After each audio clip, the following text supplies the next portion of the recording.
So, mate, I'll jump straight in. Obviously, you're coming down to Australia, mate. Back in 2020, you hinted at the fact that you would like to maybe fight in places where people would not expect you to fight. And you mentioned Australia specifically.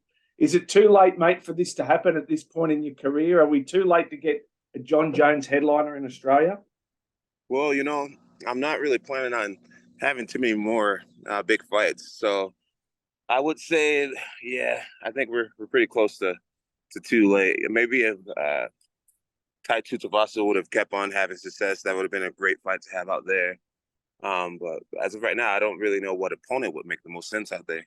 Mate, can I ask, obviously, talking of opponents, there's been a lot of talk about Sergey in the last few weeks. Does that fight excite you? Does he excite you? I mean, you're obviously at the stage of your career, it's big fights. Do you see him as a guy who excites you? Yeah, he's very exciting. I believe his last 6 fights have been first round knockout, which is very, very impressive. He kind of reminds me of a Glover Teixeira when I fought against Glover. When I fought Glover, I think he was on like a 17-fight win streak. Primarily a puncher, not much of a kicker. I think Glover's a lot more well-rounded. But yeah, this kind of reminds me of he reminds me of a Rampage Jackson, a Glover Teixeira, kind of Alexander Gustafsson, one of those guys who are kind of a one-trick pony. And I don't know if we'll ever fight. Right now my goal is to have one more big fight against Stipe Miocic, Madison Square Garden, and then kind of hang it up from there. So who knows what the future holds, but yeah, he is exciting. You said, that you don't have many left. After Stipe, you beat Stipe. Do you have thoughts on how long you want to stay at this? Because obviously people want to see you fight. Yeah. I think the Stipe fight will be plenty for me. I feel like I don't really have much to prove after beating Stipe Miocic. I've been in the game for a long time, and in fighter years, I'm an old guy. I've been training for a long time, been in the game for a long time, and got some small injuries, and I just really want to be around. I want to be around for my family. I want to be around for my kids. I want to be able to play with my kids and have a good head on my shoulders and joints that work. And so yeah, I could see it coming to an end really soon, and I'm happy with that. I'm really proud of my career. What would it mean for you to go out, quote unquote, undefeated? Just one more win, really. Life for me is about the way that I play my next 5, 6 months, 7 months until November. Just living a healthy lifestyle and just being ready for when the next opportunity comes. That's really what it's about for me. It's just I say to myself, John, you live these next few months of your life right.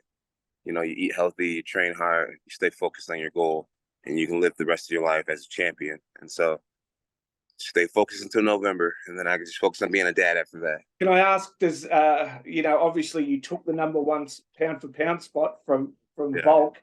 Do you imagine that he'll go back to number one once you retire? Yeah, I could totally see that. Volkanovski, he looks amazing right now. His skill set, he's so well-rounded. He's good with the fans. He's loved by his country, many countries. And I could totally see him being right back in that number one position for sure. He's the total package. Can I ask, obviously, you're not only coming to Australia, you're also going to New Zealand and headed to Auckland. What chance you run into your great mate Israel Adesanya in Auckland? I highly doubt. I'd run into Izzy. It'd be funny if I did, but I'm sure there's enough room in New Zealand for both of us. Great champions to have good times and do great business. So if I see him, I see him. If I don't, I don't. Either way, I'm excited to just meet the fans. I'm there for the people. Is that one fight you wish had have happened? No. I feel like my legacy and my career is past his. If this was like an Instagram following competition, then yeah, we'd be neck to neck. But when it comes to our body of work, there's no competition, and there's no reason for me to compare myself to him. He's done great things, and people say there's lots of room in the sky for many stars, and he is undoubtedly a star. But I feel like our careers are really uncomparable. Is there any? Yeah, not a fight that I need. No. Yeah. Is there any fight after Stipe that would keep you in the sport, mate? If Francis came back, or if Brock said, "I'll come across for one," what is the fight? Is there a fight, mate, after Stipe that would keep you here? Yeah, I do believe a Francis Ngannou fight would be worth entertaining, not retiring. Yeah, Yeah, I think a Francis fight would come with some serious revenue, and that would make it worth my while. Francis is a former champion.